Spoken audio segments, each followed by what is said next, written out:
check. You good, Terry? Sweet. Pull it back a little bit though. It's too far away. All right. Hey, appreciate you guys coming to our 2022 region. What is it? 4? I always forget. Region 4 and 5A. Yeah, Region 4 and 5. We change all the time, so it's hard to keep up with the numbers and letters. Appreciate y'all coming again. It's the second year we hosted it.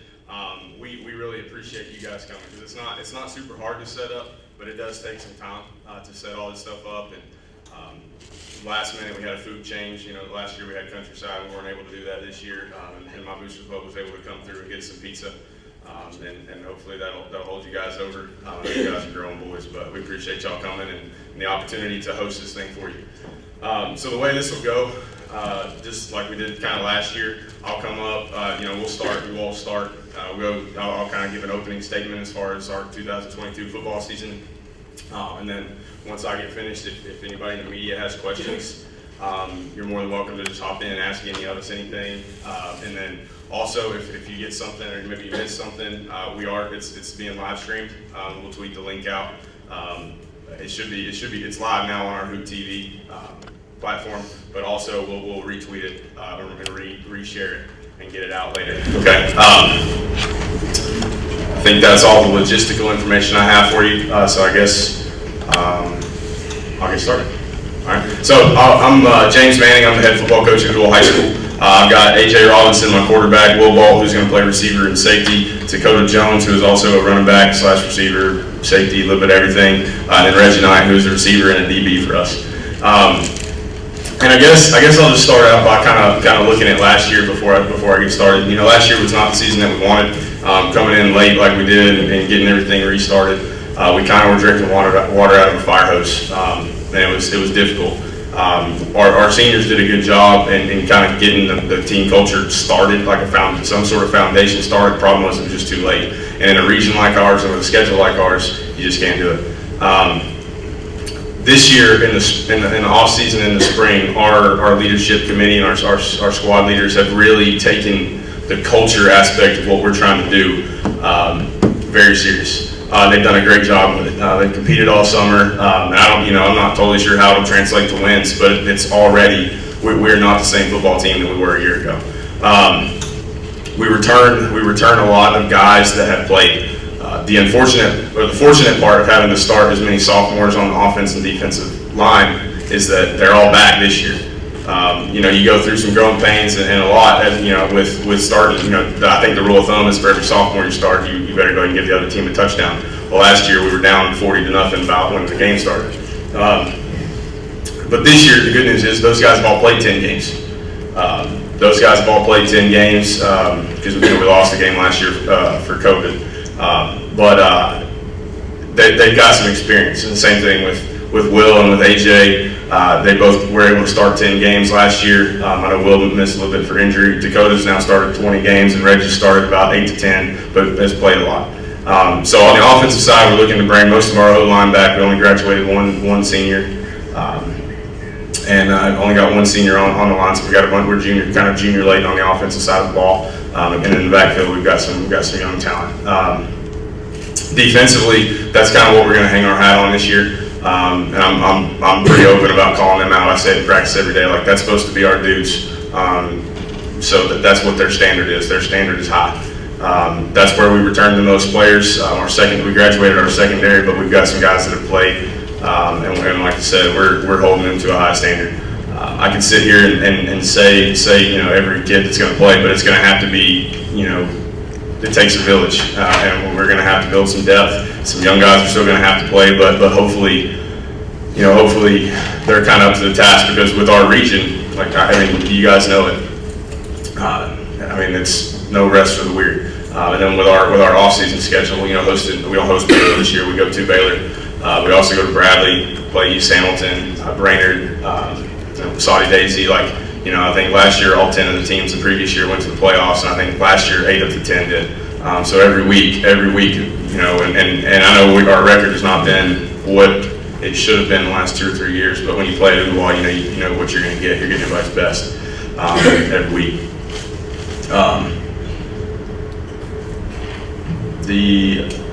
the only other thing that I'll say about our schedule, and I meant to print some off, I'll make sure you guys get some before we leave, is, you know, we host East Ham, we go on the road to Red Bank, host Walker Valley on TV, and then we're on the road 5 straight weeks. We have a bye week, and then we are at Ray, at Baylor, at Bradley, at Howard, and somewhere else, I forget. But it's going to be, well, I need a new set of white jerseys real quick. And then we're at home for the last 3. So that's going to be where we really find out what we're made of as far as the football team goes. And we talk about it a lot as a staff. And when we get to that part of the year, we'll talk about it with the kids. But it'll be a tough challenge for us. We're excited, and we've had a really good summer, so we're excited about it. So with that, I kind of can talk without a timer, but I'll open it up for if anybody's got any questions for me or for these guys. I told them to be prepared to answer questions. So if you got, like I said, this is AJ Robinson, the quarterback, Will Bolt, who's going to be a receiver and a DB for us. Dakota Jones, the running back and the defensive back and a receiver, and then Reggie Knight is a defensive back and a receiver. So for Dakota, what can you see, like, as in the culture change over the last year? Even I think there was about 60 to 70 kids last year. I think closer to 100 this year. Just is there more excitement, and just talk a little bit about the new culture that Ottawa is building here too. Yeah, I feel like we've been going about things very better and differently than last year with our new receivers coach, Coach Davis. He's been coaching us up more and like pushing us to do better for ourselves, and like holding us to a high standard as we train for receivers and stuff like that. So I got high hopes. Is that something, Coach? What drew that many more kids out? I think someone said it was 94 kids this year. Just there's so much more interest in just the hallways. It's spreading so quickly. Yeah, and that's the cool part for me is, you know, last year when I took the job at the dead period, there was 73, 75, something like that kids on the roster. And then right now we have 95 kids on the roster. And we didn't, I mean, our enrollment didn't grow, which means we've recruited the halls. And part of that is we've got a lot of coaches on staff that are in the building, and not all PE coaches. So we've got, our coaches see other kids all the time. And I think what we really did in the spring is like our football team had a good time. Like we had fun in spring practice. We had a really good time. Like we were missing a lot of guys from track and baseball and stuff like that, which is great. We want our kids competing. But I think, I mean, word kind of travels, and we got a lot more coming out during the summer. And here's the thing, like, you know, you get 20 extra guys, it helps depth a lot, you know, because now you don't have to have guys going both ways. And a program like our side, like 5A, like I really like, my target number is about 115. Now the problem is, you know, we had that big roof leak, and we lost a bunch of lockers in it. So now we're doubling up lockers. But that's a problem that I'd like to have. You know, if I don't have enough kids or enough lockers to fill kids, that's a good problem. Like I said, we've always had plenty of equipment and stuff, so we're not having an issue dressing anybody out. It's just, like I said, some space. But that again, that's something for me that's a good problem for me to have. And they're loving it. And I think, you know, we haven't lost anybody over summer. That's the other part. You know, a lot of times you can get people, you know, some people, coaches call them different things, call them chicken eaters. They come to eat the pregame meal, you know. But we haven't lost anybody. They come back every day and they come to work because what we do is hard, and I mean we can all say that. Like, it's not with nowadays. There's so many other things for kids to do besides show up and work hard, and to get that many kids to come in and buy in is really cool. It's rewarding for us as a staff, and I think it's a lot of what these guys are doing. Like, we're a lot more of a team now than we were a year ago. For AJ, do you feel like just the weapons you have are even more versatile than last year? You got a big target in Will, and then Dakota is versatile, and Reggie back. Just what do you see with this offense that you like so much going into the season?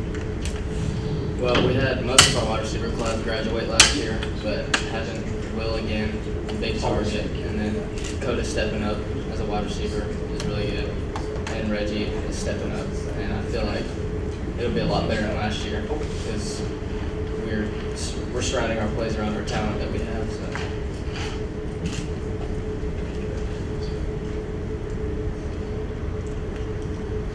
You were touching on the schedule with 5 straight road games. I was looking at the schedule online, didn't see any Thursday games. Was there any issues with trying to get a Thursday game, or was it just not up to date on there? No, I pretty much told the TWSAA when they reached out about it, like, I'll play whatever Thursday they want us to. And I guess, I don't know that the official problem has really made it to our area. Our officiating crew is a little bit bigger than a lot of other areas in the state.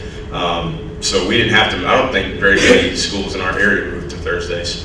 So I think we're okay for now. But I told them, I said, we'll do whatever. We'll play whenever y'all want. So it doesn't really affect us yet. Now, obviously, like if we see weather coming bad, like we can talk to the opposing coach and bump it. But right now, everything's scheduled for Fridays.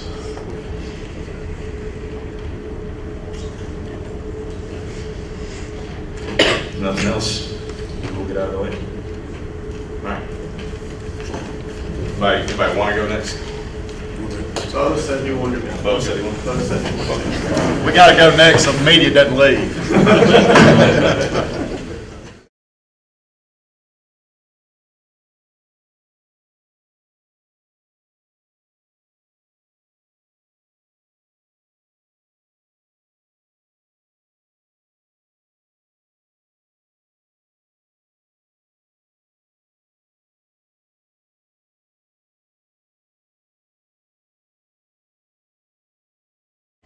All right, we ready?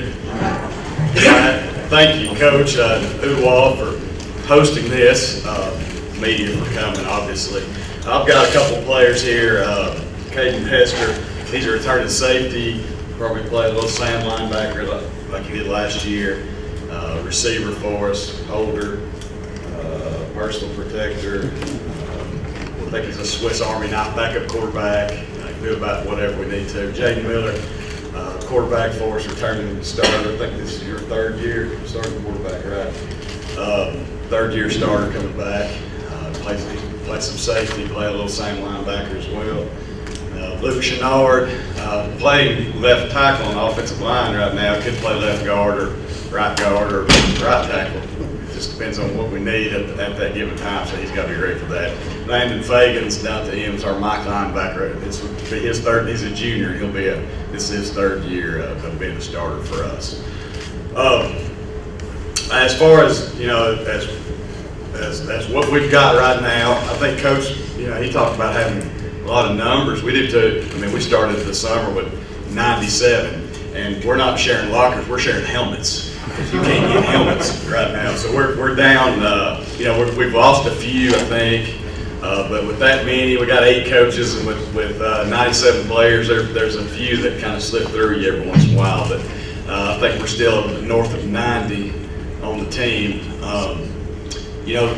Probably if you just talk about our team from a year ago, we were 8-4. I think we were right about where we need to be. We turned the corner with a win at East Hampton at the last minute of the game. And that gave us some momentum going into the rest of the year. And then a lot of seasons fell to Powell last year. That was a pretty dang good football team, and so they really took it to us. And we're just right now kind of hungry to get back to where we were. Team is totally different than it was a year ago. I feel like where we're normally thin is where we've got numbers this year. Our skill positions. Receivers and defensive backs. I mean, we're too deep at almost all positions. But corners and safeties, linebackers have really, we've really solidified some stuff there with, especially moving these guys down to the outside backer in our 4-2-5 defense.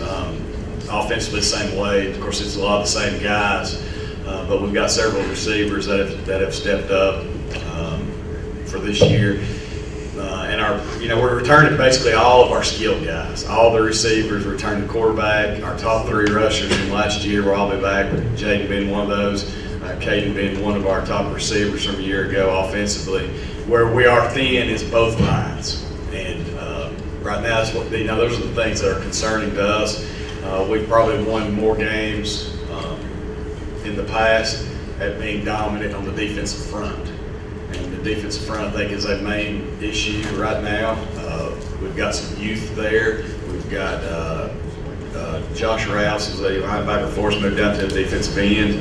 think he helped the defensive line out. We got Andy Wilson there. He's a 3-year starter on the defensive line. But after that, it's going to be new players. And behind those new players are freshmen. And the freshmen, they're going to be good, but they're freshmen. And it's a learning curve for them. So we're real thin there. Same thing on the offensive line. Basically have 2 offensive linemen returning. Luke being one of those, Eli Patton being the other one. Both of them are playing tackle right now. They both can play guard. We don't know yet. And then we've got inexperience coming in after that, and then we got freshmen coming in after that. So it's it's real concerning on both sides of the line. Last year we made it work. We figured out a way to make it work with 3 defensive linemen moving over and basically playing 2 positions on the offensive line to get us through. We're not going to have that luxury this year.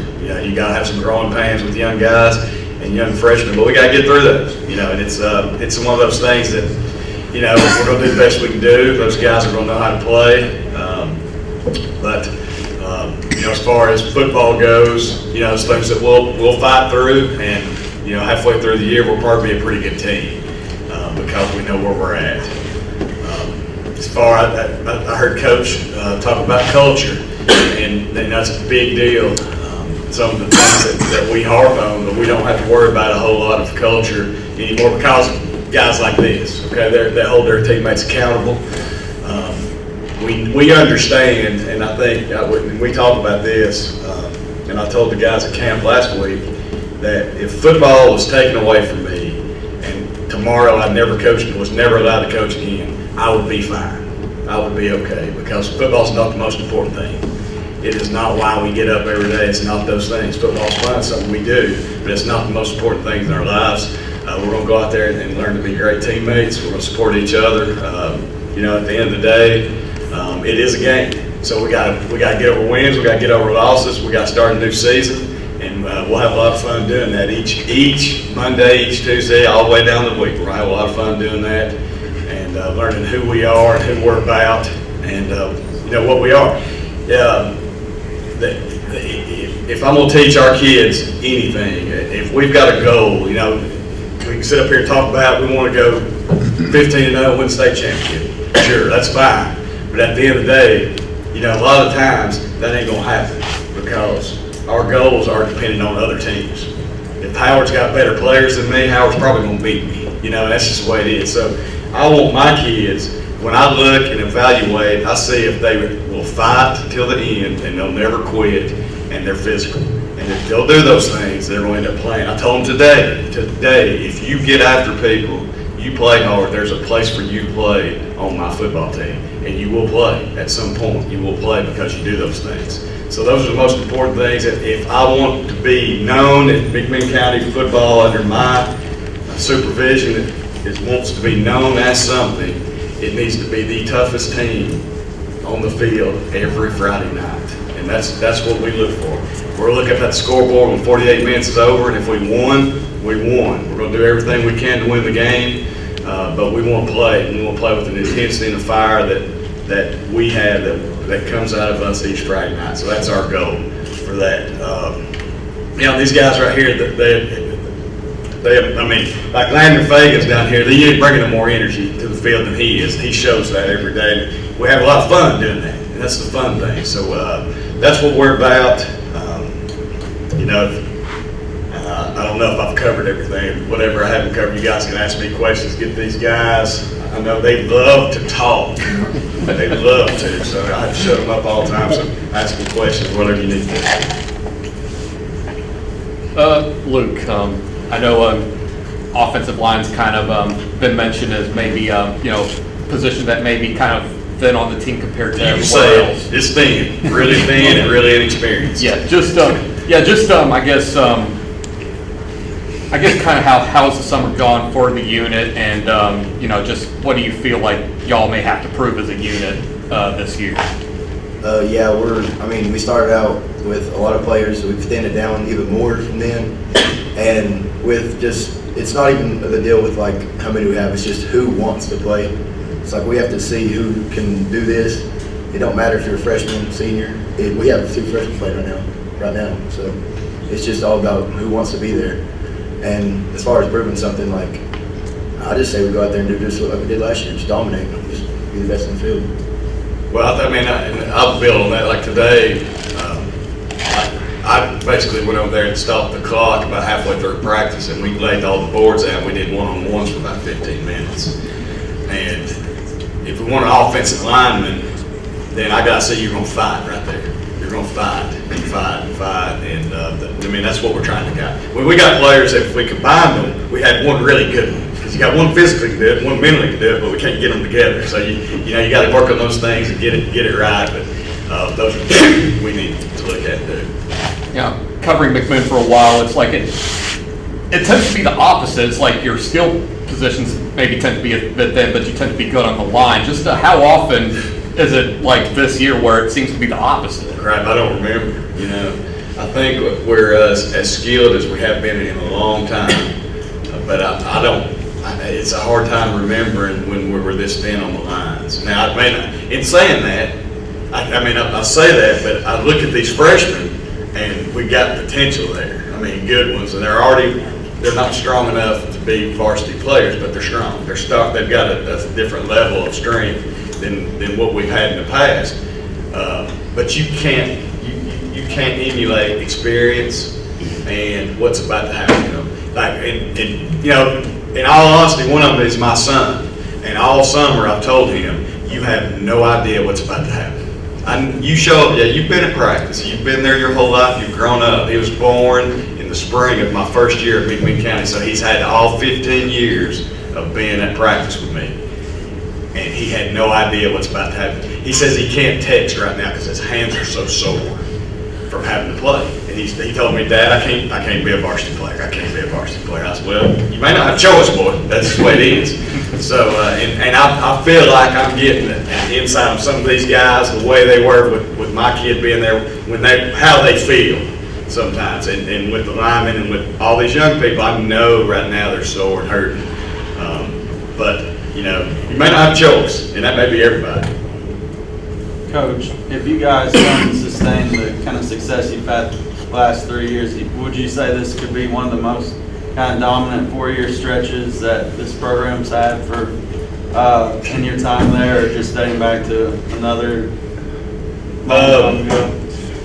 To be honest with you, I don't even know what we've done the last 4 years. I'd have to think about it. Double-digit wins. Yeah, that's right.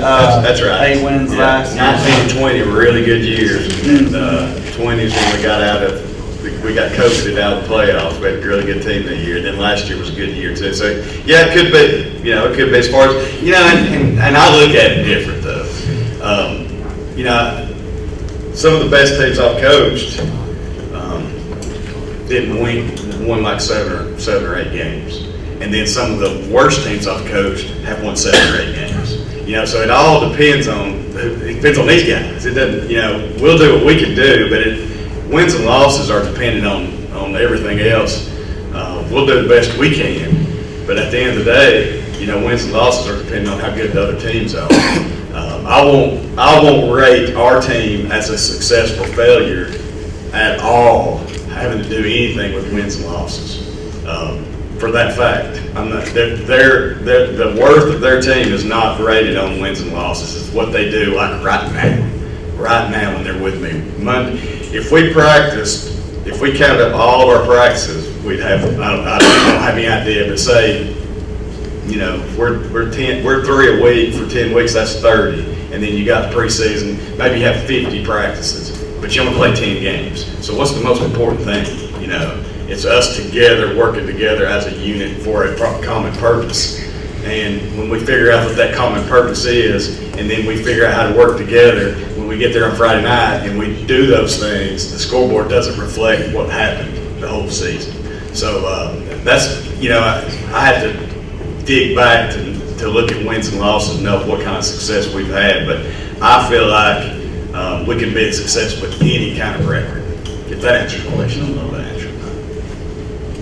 Jaden, I guess with skill positions for once maybe being a bit ahead of where the line is currently, just what have y'all had to do maybe a little differently, if anything, to maybe help a growing offensive line? I guess just us showing like we're physical and helping each other, and then us having the experience and knowing how they need to grow themselves on the team and during the games and practices. One thing he's got to do is take a deeper drop. And I guess Landon, I could kind of ask the same question on the defensive side, on like where the linebackers and maybe the secondary that you've noticed may have had to do a little differently with maybe the front four maybe being, having to catch up a little bit. Yeah. For our line, like you said, we got Josh Rouse, who I've played with since I was little, and then Aiden, who I played with through high school, and then some younger guys who I've also played with. So football is a big thing with trust. So when I have guys there who I can trust, it helps. Linebacker position, I mean, we're set. We have Luke Sliger, who's probably my best friend, and he can hit super hard, and I can hit super hard, and our Sam linebacker can hit super hard. So as long as you can do that, and you're a linebacker, and you're bringing it every single play, I think we'll be all right. So, yeah. You see what I'm talking about?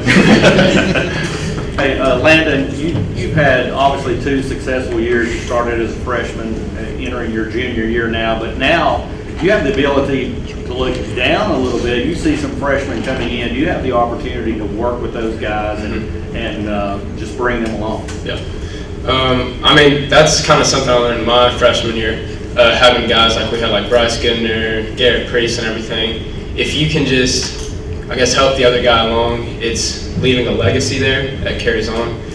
So I think a big thing about that is just preach physicality, preach trust, and preach hard work, because not only in football, well, I guess mine's physicality, but that's stuff that helps you in life. So as long as I can get that through younger guys' heads and everything, I know when me and my other guys are gone in linebacker pool, we'll be all set. So, yeah. Caden, y'all relied on the pass a little more last year than maybe the previous couple of years. That's the Jalen Hunt factor. Is that something that y'all feel like you'll have to continue this year? And if so, just how do you see yourself maybe thriving in maybe the expanded importance of the passing game? Yeah, we have to make plays in the air. Like with our line being thin, and we probably won't be able to run it we're going to run it as much, but as well, probably not. So I think I talked to Jaden the other day.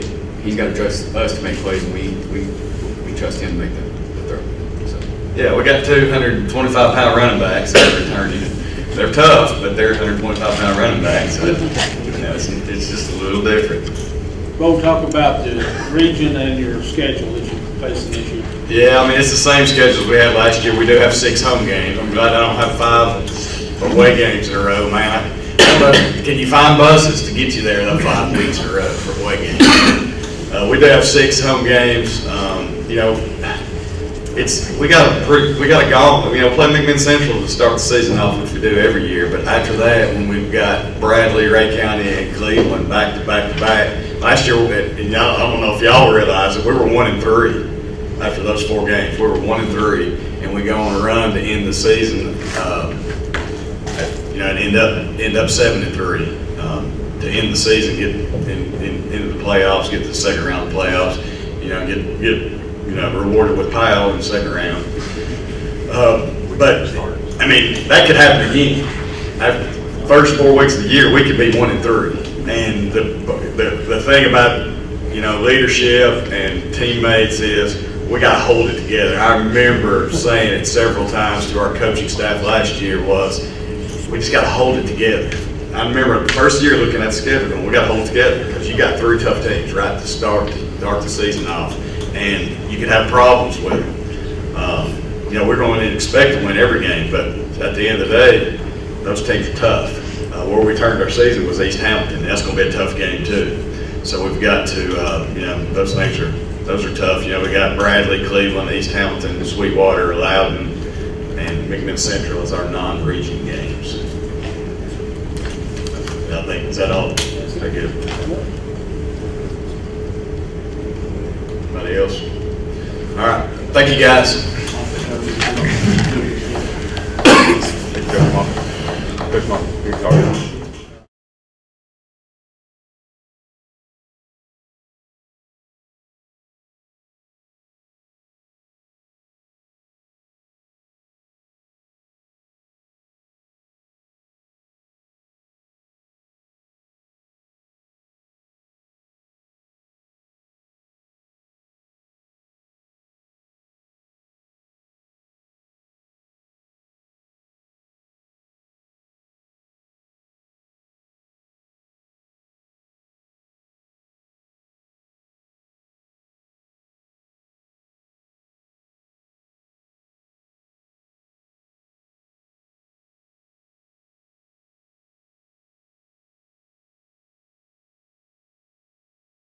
Yep, we're good.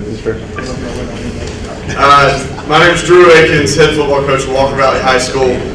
Going down the line, I brought Brady Montgomery, plays safety receiver for us, 2-year starter, played a lot of football for us. Blaine Lowe, beside him, he's going to be our, I know Coach Cagle said Swiss Army knife. It's going to be Blaine for us. We're playing safety, corner, he's playing receiver, running back, quarterback, and he's going to be the guy that kind of moves around within our program. A guy to my left is Eli Denton, all-state linebacker for 2 straight years.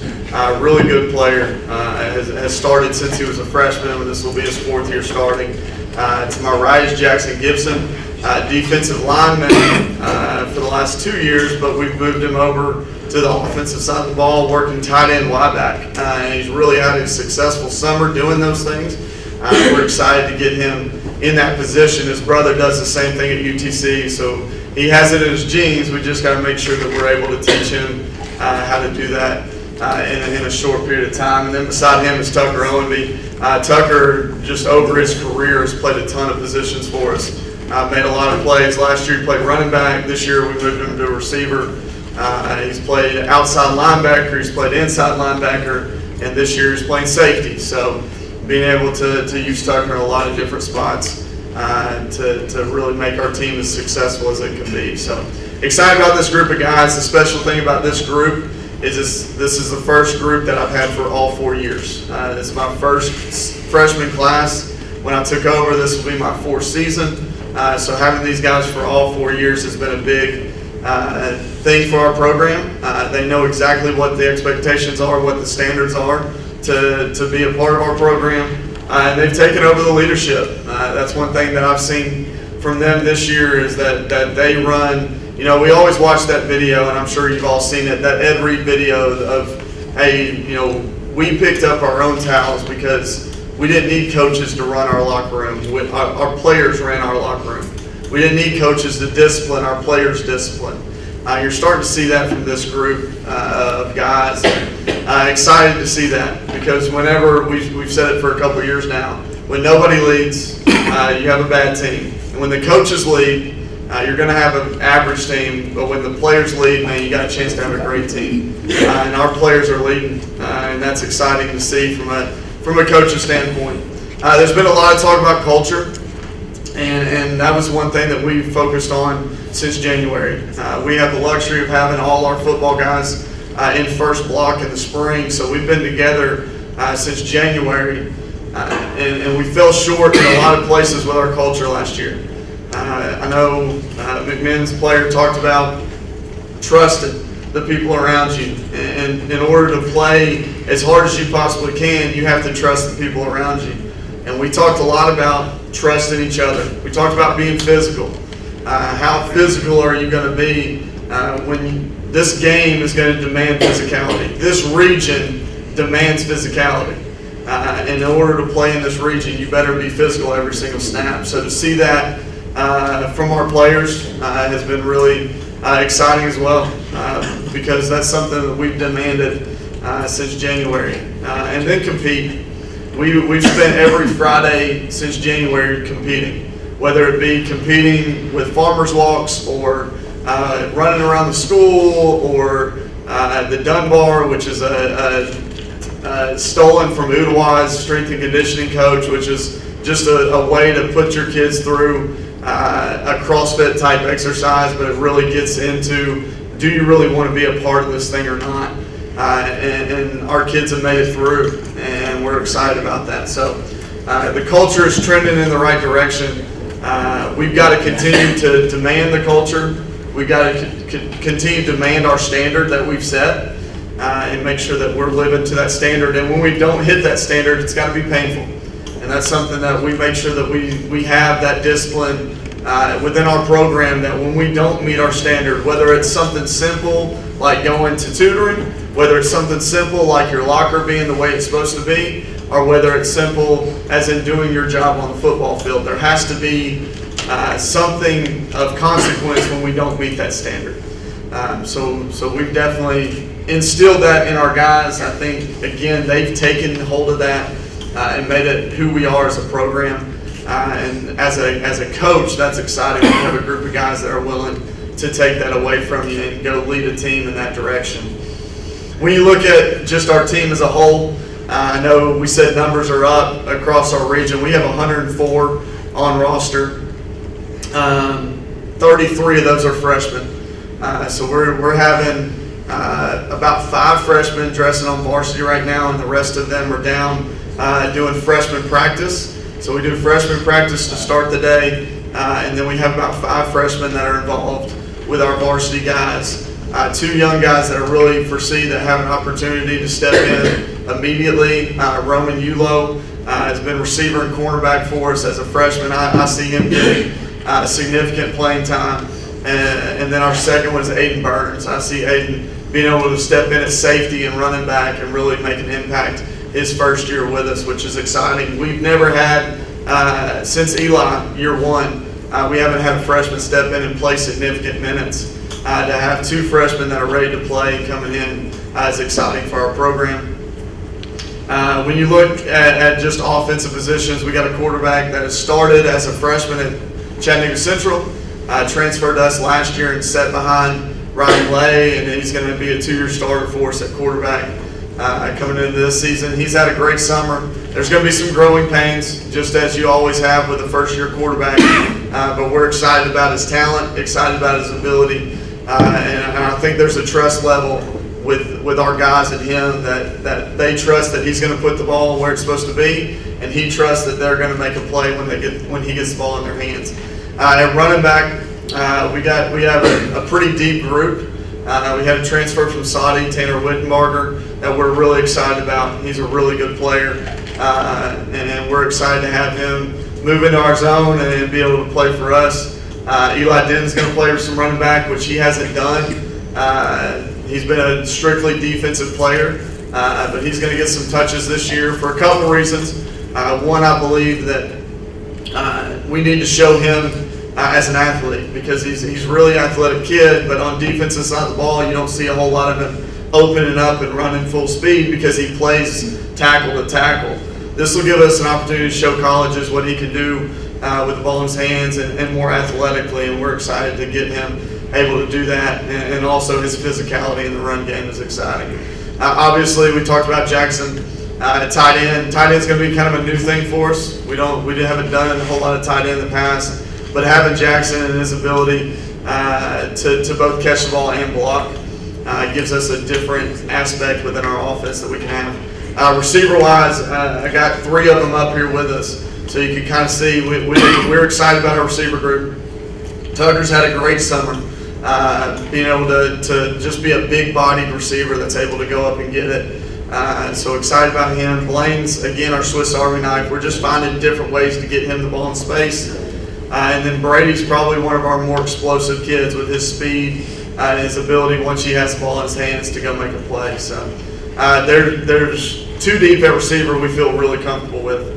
Offensive line, we lost 4 seniors off offensive line last year, but we're replacing them with guys that I feel really confident in, that I feel like we have a really opportunity to be able to run the football, cover up guys, be physical within the run game. We've had some upcoming sophomores that really have kind of taken hold of their position that we're really excited about, with Jeremiah Townsend and Bryson Farley. We got some upperclassmen that are continuing to play on the offensive line, but have shown just flashes of understanding what to do. They were only in our program for a year, so second year in our program, you're starting to see them kind of figure it out a little bit more. So we're excited about that. Defensively, again, Jackson's going to be our 5 technique. We have 6 defensive linemen that'll rotate, so I like our depth there. Linebacker is probably where we're most thin, but our first group has an opportunity to be pretty good. When you look at Christian Wilds and Eli being the Mike backer that's playing tackle to tackle, Tanner stepping in at one of the outside backers, and an upcoming junior, Jacob Hollingsworth, at the other outside backer. And then we've had some really significant guys step up at depth between spring and summer. We've had some guys step up that I believe can give us some depth at those positions. within, just 2 backers to play those 3 positions at depth is a big deal.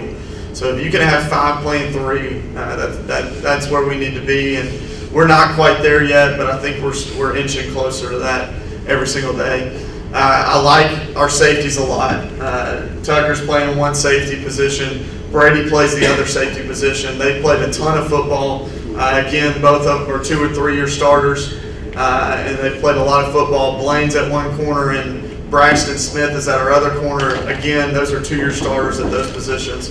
So we have a lot of experience in the secondary, guys that have played a lot of football, whether it be 7-on-7 with the secondary or, padded real life football. Those things are excited to have that on the back end, that level of experience where we're able to do some different things and not just sit and cover 3 or sit and cover 4. You can use that experience to add some to your playbook on the defensive side of the ball. Schedule-wise, I know it's been asked, so I'll go ahead and go through our schedule. Notre Dame opens the season at Notre Dame. Go from Notre Dame to Bradley Central, who obviously is a big game for us. That's a game that we have circled on our schedule, that we've got to make sure that we have a good showing, that we compete, and it's something that we're going in there.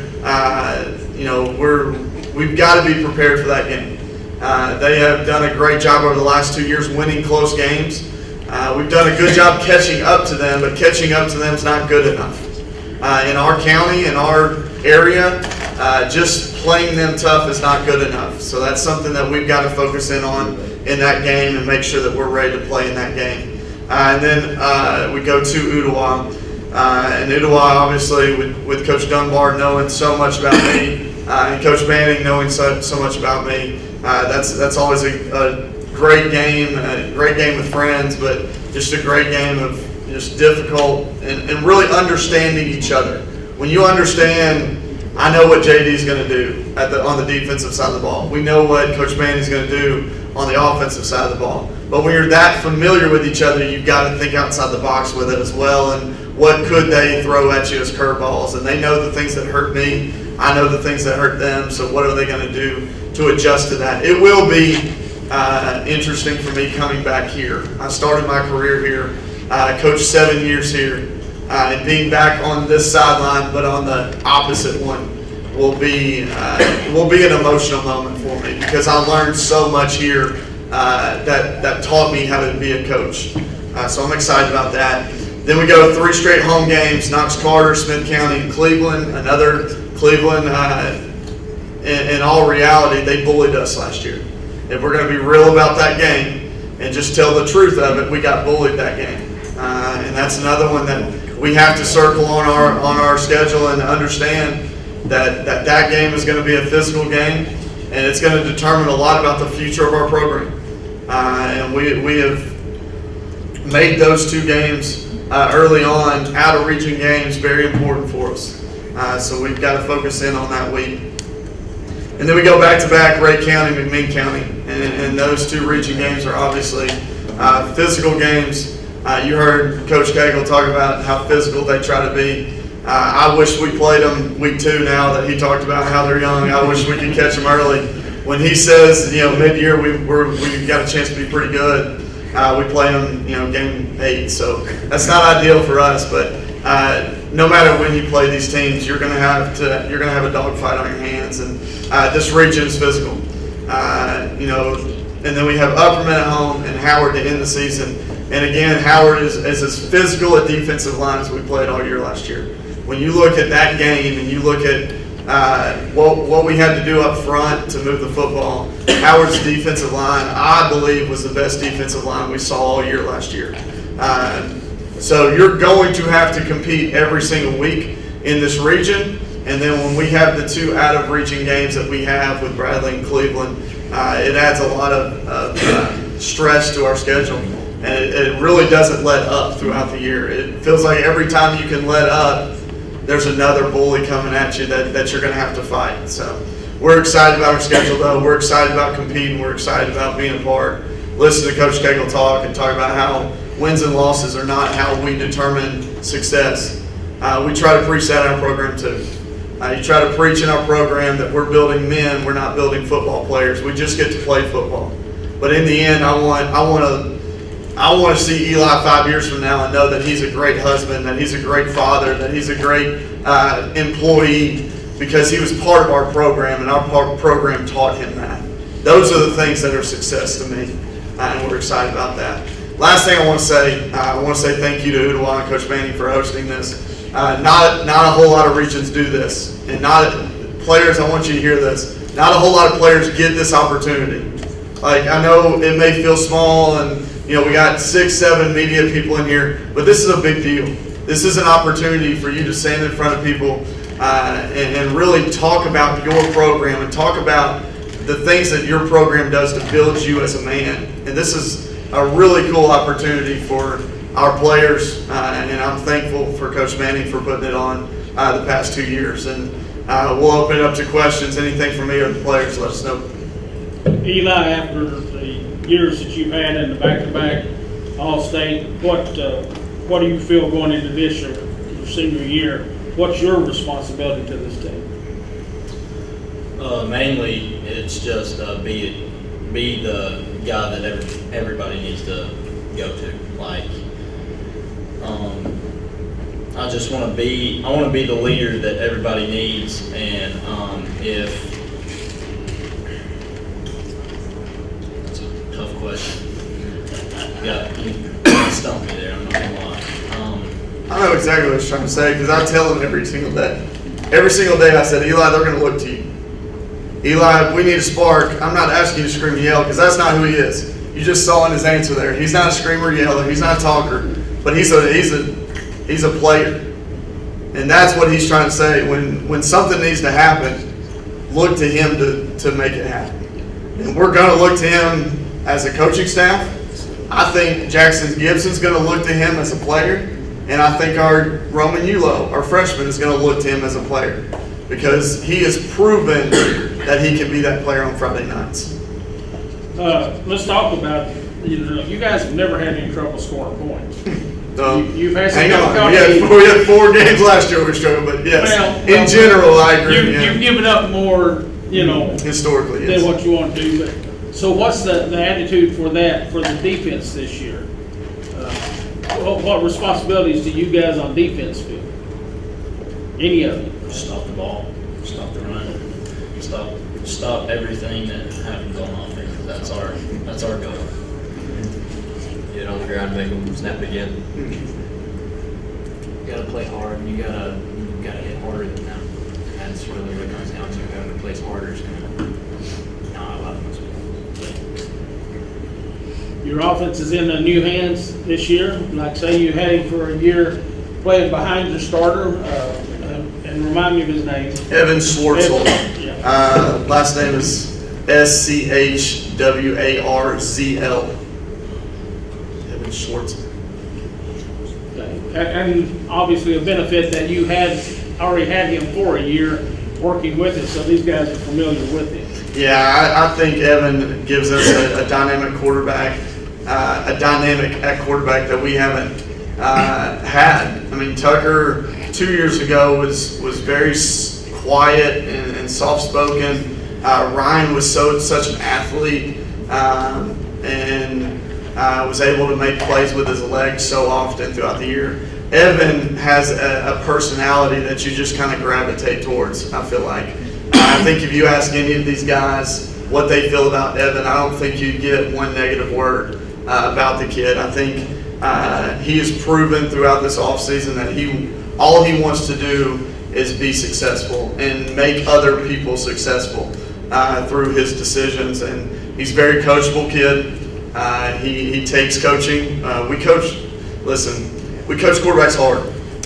When you look through our career coaching quarterbacks, going all the way back to here with Goose, and Goose is shaking his head because Goose played quarterback for us, and we have a high expectation for him when he was playing quarterback. And then you go through down the line with Brody Bender and Kelvin Leon and Maddox Wilkie at Red Bank and Calvin Jackson at Red. We coach quarterbacks hard, and we have a high expectation for them. And then you look at just even at Walker Valley with Tucker Pope and Ryan Lay both being all-state quarterbacks. over the last 2 years. We demand a lot from that, and Evan's taken hold of that and understands that we're going to demand a lot, and really has risen to that occasion time and time again throughout summer. And every single time we've competed this summer, he's gotten better, and that's exciting for us to see.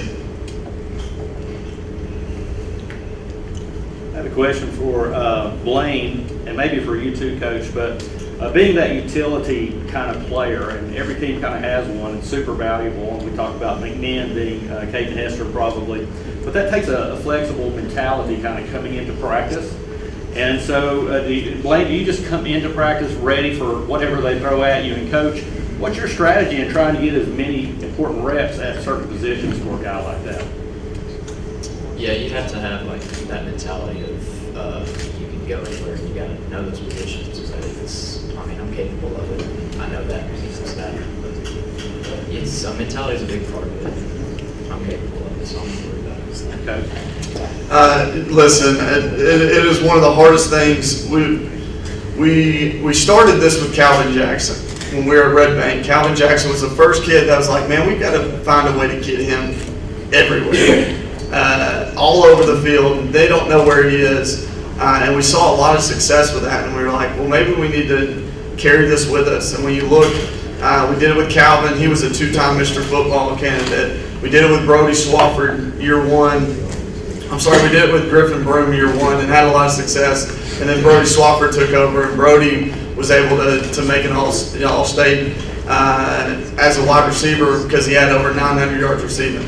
Last year, Cade Chardo was our Swiss Army knife that we moved everywhere. And Blaine has taken over that this year. Like he said, I think the hardest thing to do is mentally, because you can't just know I'm X, and on X, X has this on this play. I have to know this entire picture, and that becomes difficult. When it comes scripting it, I just try to put the ball in his hands half the time, and him as a decoy half the time. That way, we're not just moving him here to get him the football. We're moving him here because we may be running a bubble with him to get your eyes on here so we can throw it opposite. So just trying to make real life, in-game calls throughout, and making sure that he understands what his responsibilities are on that. It's a difficult thing, and it's a testament to him to be able to learn it.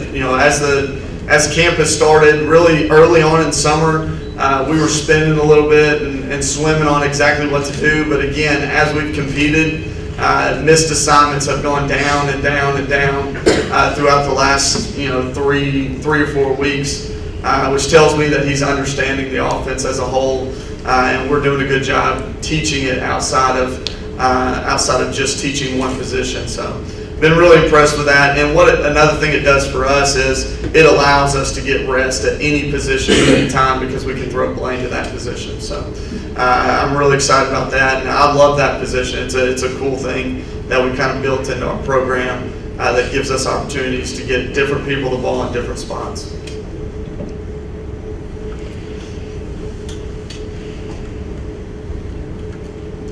And once again, thank you to UDWA, and thank you for hosting us. This is a really cool event, and thankful for these players coming with me.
We'll do it straight.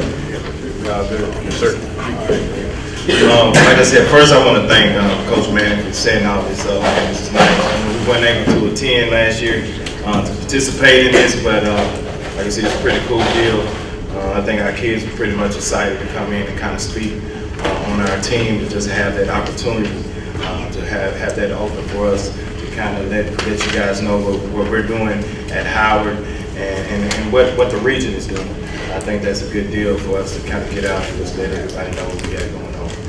But like I said, I'm Coach Maffitt at Howard. This is actually, at this point, I think I've actually only been at Howard maybe a year now. Like I said before, like last year I was hired July, right after the dead period. So I mean, right as the dead period started, that's when I was hired. So we really had to hit the ground running, trying to figure out what we had going on, what we were going to do, what players we had coming back, what we were going to do to just try to be successful and try to keep it in the road throughout the season. Just starting that late is hard, just to try to keep the ground running. I know as a coach, I know for us it was pretty hard to get assistant coaches. The majority of our assistant coaches, we didn't really have anybody in the building, so we just I had to reach out. And I didn't think I hired our OC until August. So it was kind of pretty hard deal, but all that stuff is water under the bridge, and we're just looking to move to do a better job this year than what we did last year. Like I said, it's not much to say when you go 0-10. I'm just gonna be honest about the year. I mean, we had some things that worked well, but it was like a Murphy's Law type deal.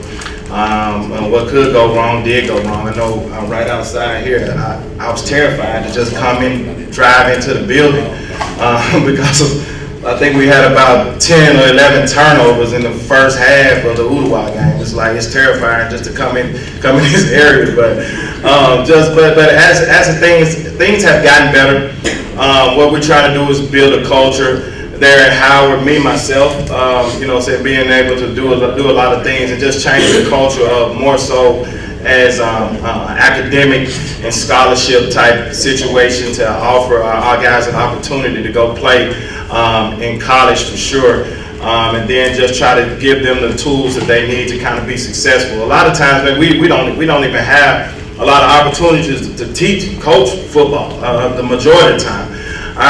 We deal with a lot of outside situations more so than football. I wish I could talk football, and I wish I could say I had 90-something players. Right now, we're sitting on about 35 players.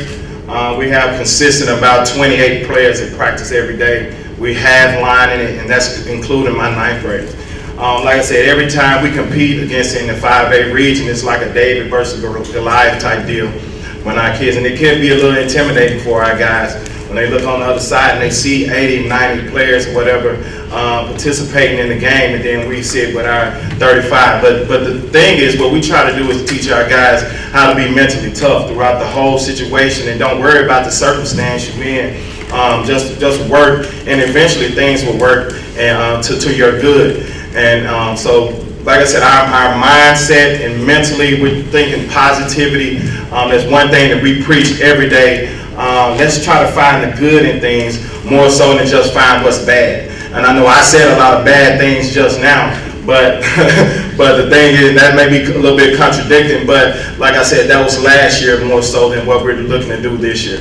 Like I said, we teach, and that's with our coaching staff, everybody. We're just trying to be more positive in things that we say, things that we're teaching, and try to find, like I said, trying to find the good in all of it. But I just want to go ahead and start trying to introduce some of our players here.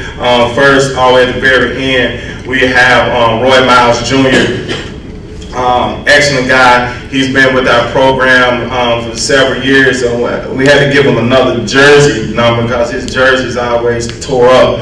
So he's our regular number 50 on our team. And he's here. Like I said, I think this will be like his 3rd year starting. He'll be working on our defensive line and then our offensive line, and I guess, and then we got Miles, and then we have Miles Houston. One of the top guys, I guess, in the city right now, I guess being heavily recruited at offensive tackle. He kind of holds it down for us at practice. I don't think there's any guy that's on our team that hustles and focus more than he does when it comes to practice. I think he takes practice very seriously, and I think it shows, and that's why I want our kids to see. He's a great example for our kids to see how hard work can equal success when it comes to going to college and being able to get offers and doing things as such. Next, we have our offense coordinator, Damon Smith. We worked together back in 2006 at David Brandon Christian School. I don't know if you guys are familiar with that. It was a little small private school over there on Idaho Gap. And we played Little League and stuff against each other. And I hit him several times in Little League. But like I said, Damon came from us. He worked at Edward Waters, HBCU. Doing certain things at Edward Waters, so he came to our staff, like I said, pretty late last year, and like I said, we were just trying to do things that we could last year to just try to hold it in a row. Also, we have as everybody getting these transfers in, I was lucky to get this guy that came from Maryland. He's from Chattanooga, but he's our anchor leg on the 4x1 team. And I think he's, I guess everybody was saying the Swiss Army knife. I guess he's our Swiss Army knife, but we have everybody's Swiss Army knife. So our whole team is Swiss Army knives. So, well, you might get cut. We might not win, but you may get cut in the middle of the game. So, but the next thing, like I said, but Tyreek could be kind of doing some of everything for us. He'll be playing a little bit of corner, a little bit of receiver, a little bit of quarterback, a little bit of, like I said, we're piecing it together. Like I said, with the guys that we have. And then last but not least, we call, this is Christian Holland. His nickname is Chicken. I don't know where it came from, but he works at KFC, and he tell me, Coach, you can come up here and get a chicken sandwich. I know we probably don't need to say that live, but I told him, and this year he's going to be working at quarterback for us. So I told him early on his way, I said, man, look, I hope you be able to throw some touchdowns as much as you throw them chicken sandwiches. So hopefully he'll be able to do that for us. But like I said, he'll be playing quarterback for us this year. Christian Holland, like I said, he was a receiver for us. He's actually been a receiver the last 3 years or so. He's been a receiver, and now we've moved him in the position of quarterback. I guess I don't even know what else I'm supposed to be talking about. But like I said, I think this year. And I think Coach talked about it a few minutes ago. I think what we want to hang our hat on is our D-line. I think those guys, all of those guys are back. I don't think we lost maybe one guy. And we'll still have our lineman of the year on Terrence Woodruff. He still will be back with us, number 44. He's tough up front. But like I said, I think this year we would be pretty good. And I'm just gonna let our offensive coordinator just kind of speak a little bit, and just so I won't take up the whole time, because I know people may have things to do. But like I said, I'll just have him a little bit to say a few words about what's going on. But like I said, we're trying to do everything we can to change the culture at Howard when it comes to attendance, when it comes to academics, when it comes to all of that, to try to breed success into our students. Okay, first of all, this is super awesome. I don't know how y'all feel about it. I feel like the kids sitting up here with all the cameras and stuff, this is super cool to me, especially after watching all the media days and stuff. Oh yeah, I love all of it. But first off, 97, 94, 100, and God knows what they got up there in Ray County, and then our JV side squad. So that is what I was dealing with in August. A wing T offense trying to slide it into some form of an I formation pro style offense, and now try to convert it into something else with probably 15 skill positions. So this is gonna be awesome. This is gonna be great. But honestly, man, what we're doing is we have kids that are willing to come every day to a point. But the ones that we have are our core guys, and they're willing to do whatever it is. So it's basically every morning is, all right, coach, this is what we're gonna do today, baby. We got this, and this. 2 hours later, So coach, such and such won't be there, such and such won't be there, and such won't be there. So we just gonna practice today, right? Cool, let's go. So that's how we look at it. We wish we had all of that. That would be awesome. I came from Edward Waters, the NAIA school. They now Division II in Jacksonville, Florida. Oh yeah, I had 8 quarterbacks in camp. 8. That's easy money. All right, boss. Sorry, y'all weren't doing too well. Y'all gonna have the running backs today. I could divvy that up. I have chicken when he's not at work. And then I have a 9th grade kid who's just trying to figure out the world right now. Who's a lineman from Florida. Decided to want to play quarterback, and once we toss the ball a little bit, he just listens to me, so I just say, hey, stay. You know, so that's the point where what we're dealing with. But I'm cool with it though. As a staff, we're getting it out to the kids. We understand our situation. We're just gonna do what we have to do to survive through this thing. And survive is what we're gonna have to do. Because we understand, I think Walker Valley just said it, man, they had 33. Like you just heard his number. That's our team. They have 9th graders. That's our team. So again, I'm still cool with it. Like I said, man, all this situation, what can we do about it other than what? Get the film on Saturday, break that thing down, put these boys in the best situation possible, and then make sure on Friday we just do what we ask y'all to do. And if we win, we win. If we don't, we don't. But if these boys change from the day they walked in to the day that they walked out for the better, then we good. Let's go. Then we good. That's all we can do. That's all we can do. So on that note, this was awesome again. Can't wait to see some of y'all on Friday. All of y'all on Friday. And we're gonna just try to get y'all here for 4 quarters, man, to see who win at the end. Y'all good with that? Cool. I guess I can go through. Do I need to go through the schedule or whatnot for everybody? Or They don't want to talk to us anymore. I want to ask questions. But I guess our year start off just to go through the schedule real quick, just to try to keep everything the same. We start off with our rivalry. With a couple of rivals. We start off with Tyner, and then we go right into the school out east. Yeah, and then we go right into Brainerd. So we have a little thing that we say, we try to win the city championship, and that's between the 3-way between Tyner, Brainerd, and Howard. So if you win those 2 games, you won the city championship or whatever. So that's a big deal for our kids. I don't know why we scheduled those 2 games back to back, but that was done before I got there. But so a lot of our guys live for those 2 games for sure, to play for those games. Then we travel up to Kings Academy and up towards Knoxville, and then we come back home and play. We play at home against Boyd Buchanan. So I don't know what type of team or whatever that they'll have this year, but I'm sure having Alcoa's old coach over there, they'll probably be clicking on all cylinders. And they'll probably have a couple transfers, and I'm sure that we'll have to deal with for Alcoa. So we're looking forward to that. Yes, also after that, we'll be playing McMinn. And I guess, Coach, we'll be hitting you dead center of the season, so I hope those guys haven't developed fully by that time, so we could try to squeeze one in on during that week. And then next we'll be playing our homecoming against Hickson. Like I said, we'll pretty much be up for that game, for a Hickson game, and then right after that is Ottawa.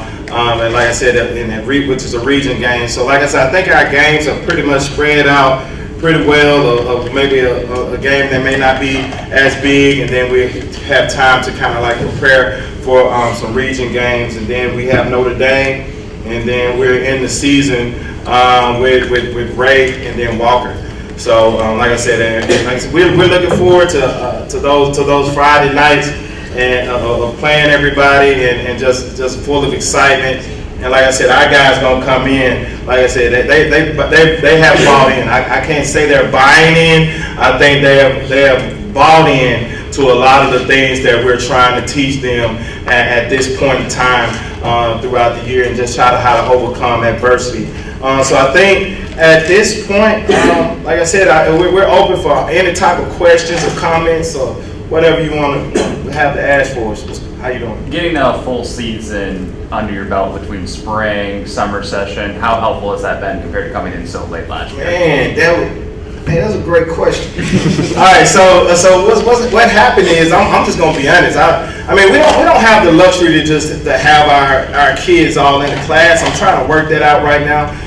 To where we can have our kids. I took that idea that you told. I talked to my admin and said, hey man, we need to have a weightlifting class. We need to do something to allow our kids to spend more time with me, especially if you know it's hard to kind of get kids in practice and doing certain things where we need more time. So hopefully, and I think luckily that thing is going to happen to where we can kind of have a fifth block, to where we can kind of do a little more things footballish or more so weight training. And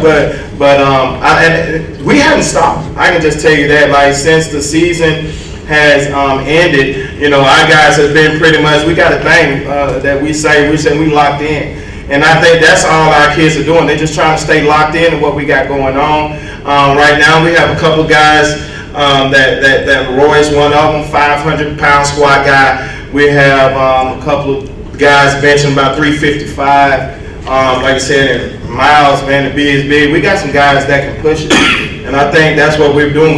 We haven't left the weight room. Like, we haven't left the weight room at all. And I try to have my mentality of the way I coach and the way we moving. And like I said, I think we actually got guys that can push it, that can move, and it's just a point of executing, just remembering everything. But to have the full spring, I guess we actually, this year was the first year that we've probably had a spring game ever.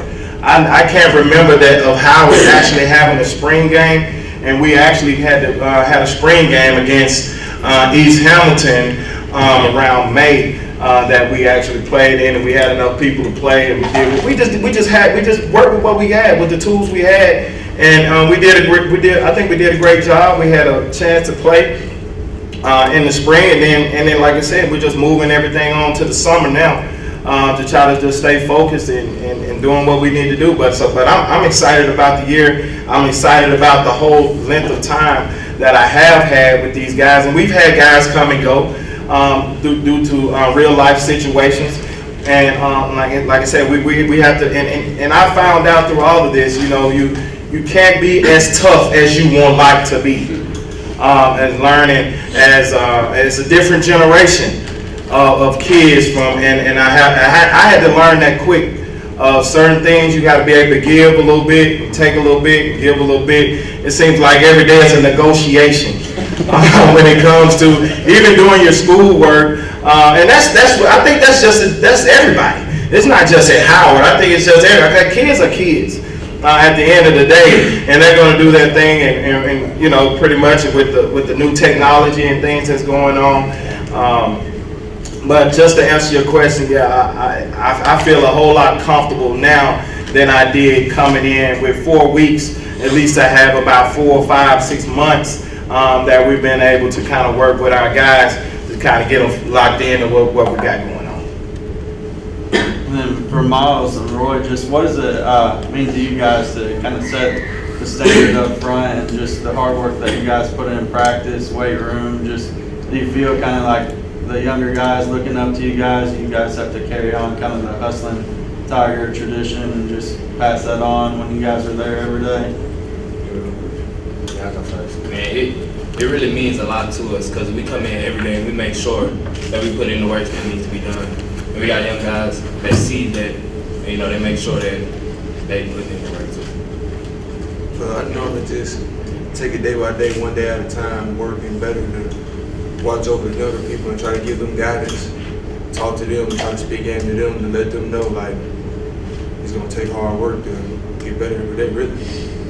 Just take it day by day. Because it's not easy. You gotta be there. If you're not there, you're not getting better. Yeah. And them seeing us there every day makes them know we gotta be there.